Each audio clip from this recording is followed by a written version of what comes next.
আসসালামু আলাইকুম বন্ধুরা, বাংলা সহজ রান্না চ্যানেলে আপনাদের সকলকে স্বাগত। আজকে আমি আপনাদেরকে তৈরি করে দেখাবো কাজল গৌরী মাছের ঝাল। তো বন্ধুরা, তার জন্য আমি এখানে নিয়ে নিয়েছি 1 কিলো ওজনের একটা কাজল গৌরী মাছ। তো মাছটাকে আমি ভালোভাবে কেটে পরিষ্কার করে ধুয়ে নিয়েছি। তো আপনারা দেখতে পাচ্ছেন আমি এমনভাবে কেটে নিয়েছি।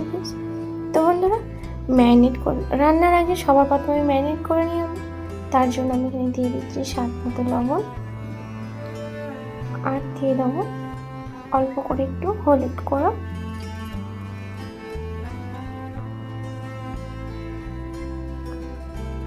লবণ আর হলুদ দেওয়া হয়ে গেছে। এইবার আমি দিয়ে দেবো অল্প করে একটু লঙ্কা গুঁড়ো, আর নিয়ে নেবো এর ওপরে অল্প করে একটু সরিষার তেল, যাতে ভালোভাবে ম্যারিনেট করা যায় সেই জন্য আমি এখানে একটু সরিষার তেল নিয়ে নিয়েছি। তো বন্ধু, সব মশলা দেওয়া হয়ে গেছে। এইবার আমি ভালোভাবে ম্যারিনেট করে নেব। তো বন্ধুরা, এই মাছটা আশা করছি সকলেরই খুব পছন্দের একটি মাছ। এই মাছটা খেতেও কিন্তু খুব ভালো লাগে, যেহেতু এই মাছটা টক টক, তাই সকলেই এই মাছটাকে খুব পছন্দ করে। তো বন্ধুরা, আমি আপনাদেরকে খুব কম সময়ে আর কম উপকরণে এই মাছটি তৈরি করে দেখাবো। আপনারা অবশ্যই আমার এই রেসিপিটাকে প্রথম থেকে শেষ অবধি দেখবেন, আশা করছি আপনাদের খুবই ভালো লাগবে। আর বন্ধুরা, যারা আমার চ্যানেলে নতুন এসেছেন বা নতুন দেখছেন, তারা অবশ্যই আমার চ্যানেলটিকে সাবস্ক্রাইব করে দেবেন এবং পাশে থাকা বেল আইকনটি প্রেস করে দেবেন, যাতে আমার ভিডিও সবার আগে আপনাদের কাছে পৌঁছে যায়। তো বন্ধুরা, আমি মাছটাকে ভালোভাবে ম্যারিনেট করে নিয়েছি। তো এইবার আমি গ্যাস জ্বালিয়ে কড়া বসিয়ে আমি তেল নিয়ে নেব। তো বন্ধুরা, এখানে আমি পরিমাণ মতন তেলটা নিচ্ছি। তো এখানে আমি 100 গ্রামের মতন তেল নিয়ে নিয়েছি। তো তেলটাকে ভালোভাবে গরম করে নিয়েছি। করে নেওয়ার পর আমি একটা একটা করে মাছ গরম তেলের মধ্যে দিয়ে ভালোভাবে উল্টে পাল্টে ভেজে নেব।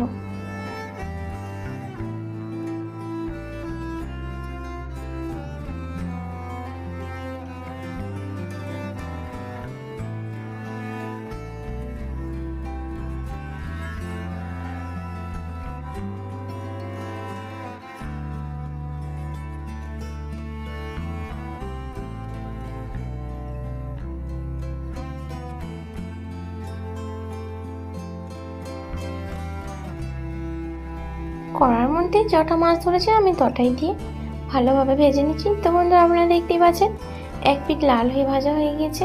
আমি উল্টো পিঠটা উল্টে দিচ্ছি, দিয়ে আমি আবারও ভালোভাবে ভেজে নিচ্ছি।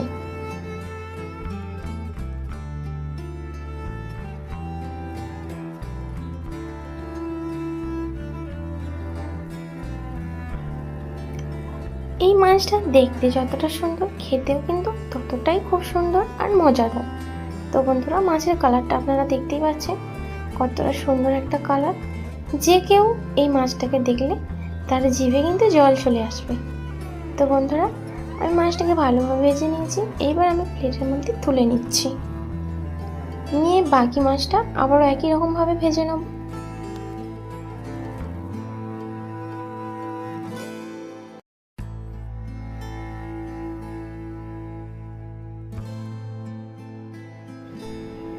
তো বন্ধুরা, আমি সব মাছগুলোকে ভেজে নিয়েছি।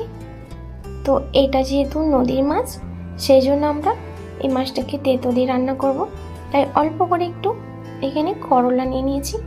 করলাটাকে ভালো করে ধুয়ে পরিষ্কার করে সরু সরু করে কেটে নিয়েছি। এইবার আমি সেই তেলের মধ্যে ভেজে নেব। তার জন্য অল্প করে একটু লবণ আর অল্প একটু হলুদ গুঁড়ো নিয়ে নিচ্ছি, নিয়ে একটু মুচমুচে করে আমি ভেজে নেব।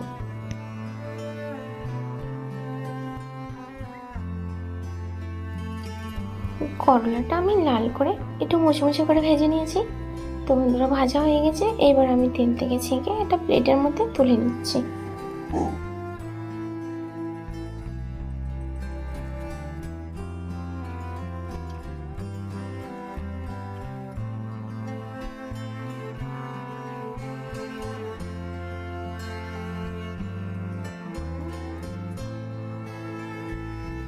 আমি করলাটাকেও প্লেটের মধ্যে তুলে নিয়েছি। এইবার কড়াইয়ের মধ্যে যে তেলটা আছে, সেই তেলটার মধ্যে কিন্তু আমি মাছটা রান্না করে নেব। সেই জন্য এর মধ্যে দিয়ে দিচ্ছি পেঁয়াজ কুচি। আমি এখানে মিডিয়াম সাইজে দুটো পেঁয়াজ নিয়ে নিয়েছি। তো পেঁয়াজ কুচিটাকে আমি ভালো করে একটু লাল করে ভেজে নেব।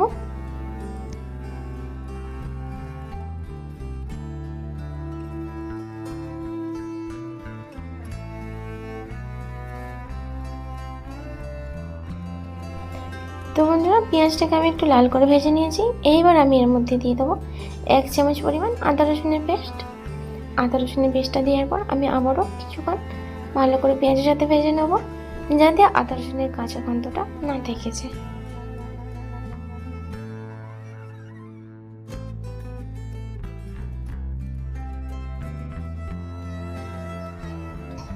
তো বন্ধুরা, আমি 1 মিনিটের মতন ভালো করে মশলাটাকে কষিয়ে নিয়েছি, আদা রসুনটাকে। এইবার আমি এর মধ্যে দিয়ে দেবো মশলা। দিয়ে দিচ্ছি স্বাদ মতো লবণ, 1/2 চামচ হলুদ গুঁড়ো, 1/2 চামচ লঙ্কা গুঁড়ো, আর নিয়ে নিচ্ছি ধনে ও জিরে গুঁড়ো 1/2 চামচ। তো বন্ধুরা, এটা আমার বাড়ির তৈরি, আমি ধনে জিরেটা এখানে অ্যাড করেছি। তো সমস্ত মশলা দেওয়া হয়ে গেছে। এইবার আমি এর মধ্যে দিয়ে দেবো অল্প করে একটু পানি। অল্প করে একটু পানি দিয়ে আমি ভালো করে মশলাটাকে দিয়ে কষিয়ে নেব।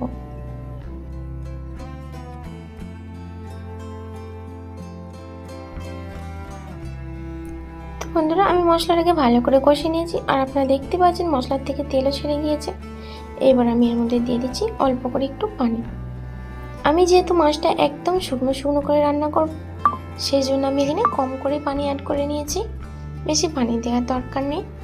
তো পানিটা আমি ফোটা পর্যন্ত ওয়েট করব, অপেক্ষা করব। তো বন্ধুরা, আপনারা দেখতে পাচ্ছেন ধার থেকে একদম গ্রেভিটা ফুটতে শুরু করেছে, ফুটে গেছে। এইবার আমি এর মধ্যে দিয়ে দিচ্ছি ভেজে রাখা মাছগুলিকে।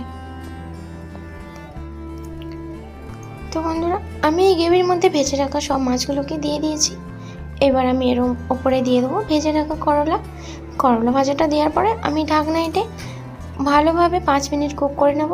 আর এই গ্রেভিটাকে একদম শুকনো শুকনো করে তৈরি করে নেবো ওই রান্নাটা।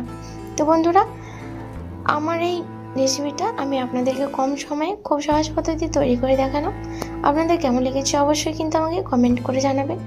আর আমার চ্যানেলটিকে সাবস্ক্রাইব করে দেবেন, পাশে থাকা বেল আইকনটি প্রেস করে দেবেন, যাতে আমার ভিডিও সবার আগে আপনাদের কাছে পৌঁছে যায়। তো বন্ধুরা, আমার রেসিপিটা একদম তৈরি হয়ে গিয়েছে। আপনারা ভালো থাকবেন, সুস্থ থাকবেন। ধন্যবাদ।